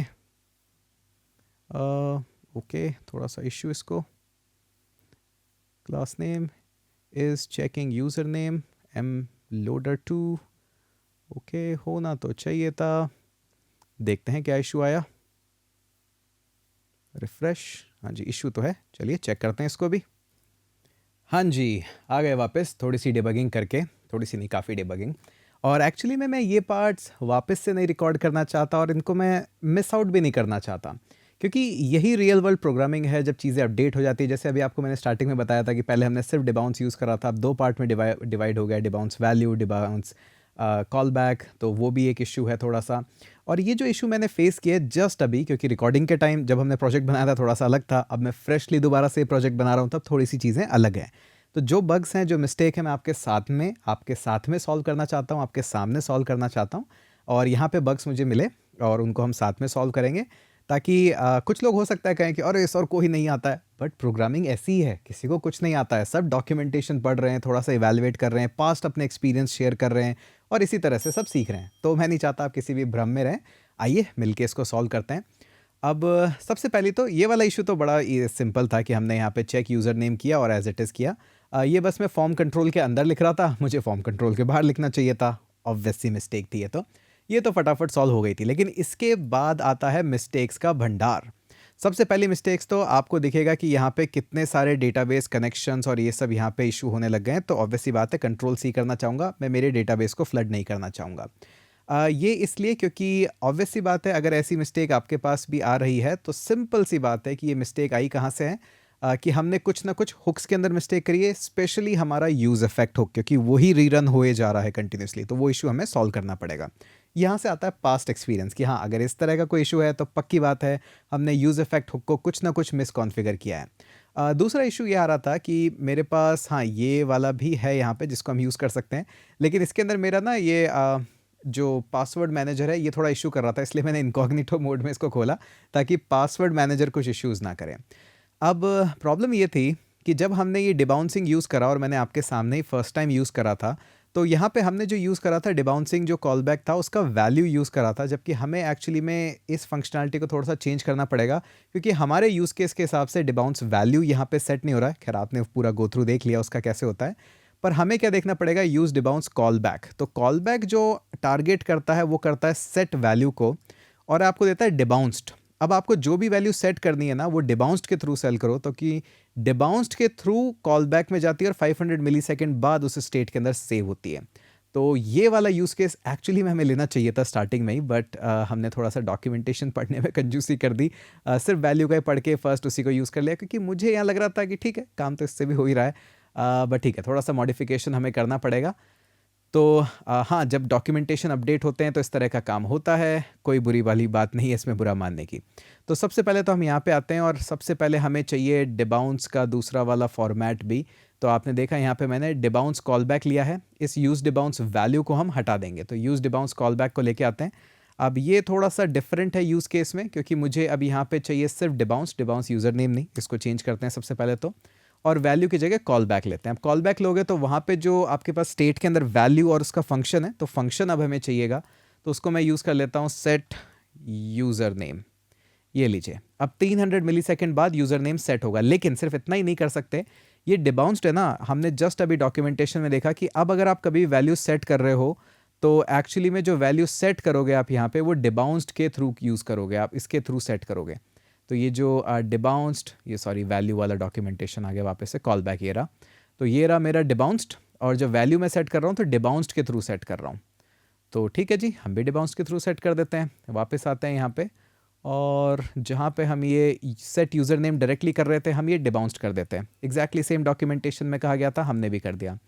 अब क्या है कि एक्चुअली में अब जो फ्लो है, फ्लो समझना ज़्यादा इंपॉर्टेंट है कि एक्चुअली में डिबाउंसिंग तो यूज़ हो रही है, बट डिबाउंसिंग बजाय यूज़ होने के कि आप जब मेथड फायर कर रहे हो वहाँ यूज़ हो, उसकी जगह जब हम अपनी स्टेट में वैल्यू सेट कर रहे हैं वहाँ पे डिबाउंसिंग अब यूज़ हो रही है। डिबाउंसिंग का कुल मिला के काम यही है कि कोई भी चीज़ जब हो रही है उसमें कुछ मैं डिले ऐड कर दूँ, तो डिले मेरा सेम है वही, लेकिन अब क्या है क्योंकि मेरी वैल्यू ही लेट सेट हो रही है तो डिबाउंस्ड यूज़र नेम की ज़रूरत नहीं है, हम डायरेक्टली यूज़र नेम यूज़ कर सकते हैं क्योंकि इसमें वैल्यू आएगी ही लेट।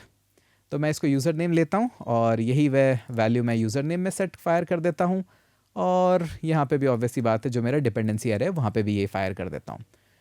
ओके, अब हम चलते हैं हमारे यहाँ पे और इसको रिफ़्रेश करके देखते हैं। रिफ़्रेश तो कैसे होगा, हमने सर्वर ही ऑफ कर रखा है। तो ठीक है, एक बार और रन करते हैं इसको, npm run dev, और चलते हैं यहाँ पे। होपफुली ठीक है, साइन अप अब हो रहा है और इसको थोड़ा सा श्रिंक करके देख लेते हैं कि मामला कैसा चल रहा है। अभी तक तो ठीक ही चल रहा है, ठीक है।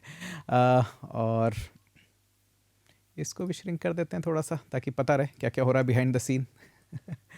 ठीक है, और ये रहा। तो अभी मैं यहाँ पे यूज़ करके देखता हूँ, तो मैं यहाँ पे अब ABC कुछ भी लिखता हूँ तो लोडर मेरे पास आ रहा है, सही से चेक हो रही है। लेकिन देखिए 3A लिखे तो 3 रिक्वेस्ट नहीं गई, थोड़ा सा टाइम लगा। आप चाहो तो इसको 300 मिलीसेकंड की जगह 500 मिलीसेकंड कर देना, जैसा आपको ठीक लगे। अब थोड़ा सा मैसेजिंग भी प्रिंट करा लेते हैं, जब इतना काम कर लिया है तो थोड़ा और कर लेते हैं। तो हम क्या करते हैं, जहाँ पे हम यूज़र नेम चेक करा रहे हैं वहाँ पे एक ना पैराग्राफ इंक्लूड करा लेते हैं। तो एक क्या करते हैं, सिंपल सा एक पैराग्राफ इंक्लूड करा लेते हैं। इस पैराग्राफ के अंदर सबसे पहले तो मैं टेस्ट लिख देता हूँ और यहाँ पे एक मैसेज डाल देता हूँ। ये मैसेज है मेरा यूज़र नेम मैसेज। तो जो भी मैसेज आएगा वो मेरे पास आ जाएगा और इसकी क्लास वगैरह मैं चेंज कर देता हूँ। तो ठीक है, इसकी क्लास नेम हम ऐड करा लेते हैं। क्लास नेम की जगह मैं यहाँ पे जावास्क्रिप्ट इंजेक्ट कर देता हूँ। बैक टेक्स्ट से मैं अब क्लासेस यहाँ लिख देता हूँ। तो पहले तो टेक्स्ट डैश स्मॉल। अब टेक्स्ट का जो कलर होगा वो किस तरह से हम लेंगे, या तो हम रेड कलर लेंगे या हम ग्रीन कलर लेंगे। अब ये प्योरली डिपेंड करेगा कि हमारा यूज़र मैसेज क्या है, यूज़र नेम मैसेज। अगर यूज़र नेम मैसेज है जो मैं बैकएंड से सक्सेस मैसेज भेज रहा हूँ, उसी को चेक करा लेते हैं। हाँ, इस तरह की चेकिंग करते हैं। यूज़र नेम इज़ यूनिक, तो एग्जैक्टली हार्ड कोडेड मैसेज है ये। वैसे तो फाइल में होना चाहिए था अलग, बट ठीक है। तो मैंने ट्रिपल चेक यहाँ से कर लिया कि अगर एग्जैक्टली यही मैसेज आ रहा है ना, यूज़र नेम इज़ यूनिक, जो कि आने वाला है अगर सक्सेस होगा तो हम कुछ और यूज़ करेंगे, वरना कुछ और यूज़ करेंगे। तो हम क्या करते हैं, अगर मेरे पास ये एग्जैक्ट मैसेज आ रहा है वेरिएबल के अंदर, तो यूज़र नेम इज़ यूनिक है, तो हम क्या करते हैं, सबसे पहले तो यहाँ चलते हैं क्योंकि यहाँ पे अब हमारा चेक हो रहा है। ये कई बार थोड़ा सा कन्फ्यूजन हो जाता है, तो ध्यान से रखिएगा। यहाँ पे कुछ और क्लास देंगे, वरना कुछ और क्लास देंगे, ठीक है। अगर सक्सेस होता है तो मुझे चाहिए ग्रीन क्लास, तो टेक्स्ट डैश ग्रीन 500 यूज़ करते हैं, 500 ठीक रहता है। और अगर नहीं है तो टेक्स्ट रेड यूज़ करेंगे, टेक्स्ट डैश रेड डैश 500, ठीक है। तो आई थिंक अब हमारा मामला थोड़ा सा टेस्ट तो आएगा क्योंकि वो हार्ड कोडेड है। अब मैं यहाँ पे ABC ADC लिख देता हूँ। तो test user name is unique, और अगर टेक्स्ट रेड है वहाँ पे फर्स्ट टाइम पे, क्योंकि अभी तक हमारे पास भी एक भी डेटाबेस में ऐसा है नहीं जहाँ पे इस तरह से वैल्यू हो रही है, तो हाँ इसमें सही आ रहा है message, user name must be unique. तो ठीक है, ये भी टेस्टिंग हो गई हमारी किस तरह से वैल्यू आ रही है। अच्छा, ये अभी तो मामला ठीक है, इसलिए क्योंकि हमारे एरर मैसेजेस वगैरह सब कुछ ठीक ठाक जा रहे हैं और यहाँ पे जो मैसेजेस हैं। अच्छा, जब ये एप्लीकेशन बना रहा था तब एक छोटा सा इशू और आया था, वो भी मैं आपके साथ में शेयर कर देता हूँ। हो सकता है आपको एरर इशू मिले नहीं मिले, तो वो भी मैं केस कवर कर देता हूँ। इसमें हमारे पास नहीं आ रहा, बट आपको पता होना चाहिए कि मैंने एरर फेस किया था। ये जो response.data.message है ना, ये मेरे को इशू कर रहा था जब मैंने फ़र्स्ट टाइम ये एप्लीकेशन बनाई थी। मैंने तो क्या, पूरी टीम नहीं बनाई थी। तो ठीक है, यहाँ पे मैंने इसको डंप करा के देखा कि एक्चुअली में रिस्पॉन्स मैसेज आता क्या है। इसको यहाँ पे ये लीजिए। अब प्रॉब्लम ये हो रही थी मेरे पास में कि इसको जब मैं इंस्पेक्ट लॉग करके देख रहा हूँ, तो जैसे ही मैंने करके देखा ABC, तो यूज़र नेम इज़ यूनिक यहाँ पे तो आ रहा है, लेकिन ये यूज़र नेम और यूनिक ना यहाँ पे सेट नहीं हो रहा था, पता नहीं क्यों। मैंने बहुत डिबगिंग करने की कोशिश करी, नहीं हो रहा था। तो मैंने क्या करा, यहाँ पे एक वेरिएबल बनाया, late message equals to response.data.message, और ये फिर मैंने मैसेज जो है इसके अंदर पास कर दिया इस तरह से। तो मेरा काम हो गया था। तो कई बार इस तरह के भी हो सकता है आपको एरर मैसेज आ जाए कि ठीक है, आपको रिस्पॉन्स में दिख रहा है, उसका टाइप भी स्ट्रिंग है, बट वो डायरेक्टली सेट नहीं हो रहा है, क्योंकि हो सकता है एक्सियोस कुछ उसमें टाइप कर रहा है। मुझे एग्जैक्टली आंसर नहीं मिला कि क्यों इशू था, बट हाँ, मैंने इस तरह से करके देखा, तो ऑब्वियसली बात है, ऐप तो हमारी अभी भी चलने ही वाली है कि अब आप यहाँ पे ए देंगे तो ठीक है, आपके पास ए बैड रिक्वेस्ट है, ए सी दे देते हैं तो ठीक है, यूज़र नेम इज़ यूनिक आ रहा है। तो काम तो हमारा ऐसे भी हो रहा है, काम तो वैसे भी हो रहा था, बट जस्ट इन केस आपको अगर इस तरह से मैसेजेस का प्रॉब्लम आए, तो अब आपको पता है क्या करना है। मेरे पास अभी ये काम डायरेक्टली हो रहा है, तो मैं इसको डायरेक्टली ही कर लेते हैं। क्यों ही एक वेरिएबल एक्स्ट्रा ऐड करना, जब काम हो ही रहा है तो होने दो, ठीक है। तो आई थिंक ये हमारा काम हो रहा है। Test user name is unique, ठीक है। हम इसको ले लेते हैं 2, ईमेल ले लेते हैं हमारा 2@, वैसे तो ईमेल आएगा ही, तो मैं ईमेल को फिर वेरीफाई नहीं कर पाऊँगा, पर तब की तब देखेंगे। यहाँ पे मैं ईमेल यूज़ कर लेता हूँ, यही वाला, और पासवर्ड है 1 2 3 4 5 6 7 8। साइन अप करके देखते हैं इसको कि साइन अप में कितने बग्स और जो भी आएंगे। साइन अप के बग्स अगर आए तो बाद में ही फिक्स करेंगे। साइन अप, ये बोल रहा है प्लीज़ वेट। यहाँ तक तो मामला हमारा ठीक चल रहा है। यूज़र वेरीफाइड भी हुआ और वेरीफाई के अंदर रीडायरेक्ट भी हो गया, तो अच्छी बात है। चलिए, ये चल गया। उम्मीद तो नहीं थी मुझे कि ये चलेगा, क्यों ऐसे कैसे चल जाता है पहली बार में कौन ही चलता है तो ठीक है, तो हमारे पास ये भी आ गया। होपफुली डेटाबेस में चला भी गया होगा और सक्सेस भी ट्रू है। तो आई थिंक ये वाला जो हमारा पूरा का पूरा एपिसोड ही है, क्योंकि कितनी देर का है ये, वो 1 घंटे 15 मिनट का, बहुत टाइम लगा। बट ठीक है, आपको मैंने सारे सिनेरियो से अवगत कराया, कोई भी डिटेल हाइड नहीं करी। जितने भी एरर्स थे, बग्स थे, मैंने आपके सामने रखे। किस तरह से हमने डायरेक्ट डॉक्यूमेंटेशन देख के पढ़ा, सिनेरियोज देखा, कोड फ्लो समझा, ये भी खैर पार्ट है। तो आई थिंक अब आपको समझ में आ गया होगा। अब नेक्स्ट जब हम साइन इन करेंगे उसमें इतना टाइम नहीं लगेगा, क्योंकि अब आपको चीज़ें समझ में आती है, फटाफट करके हम निकाल देंगे। आधे से ज़्यादा तो यहीं से कॉपी पेस्ट करेंगे। बहुत टाइम लगा, प्लीज़ हमारा टारगेट पूरा कर दीजिएगा कमेंट्स का। इस वीडियो के लिए तो स्पेशली एक शेयर तो बनता है ट्विटर पे, लिंक्डइन पे, जहाँ पे भी आप कर रहे हैं। इतना इन डेप्थ नहीं जा सकता और कोई भी, स्पेशली पेड कोर्सेज में। मतलब जाएंगे और भी यूट्यूबर्स, ऐसी बात नहीं है, किसी को कह रहा हूँ, बट हाँ, बहुत एफर्ट लगा है मेरी तरफ से। प्लीज़ शेयर करिएगा वीडियोज़ को, और मिलते हैं आपसे अगले वीडियो के अंदर।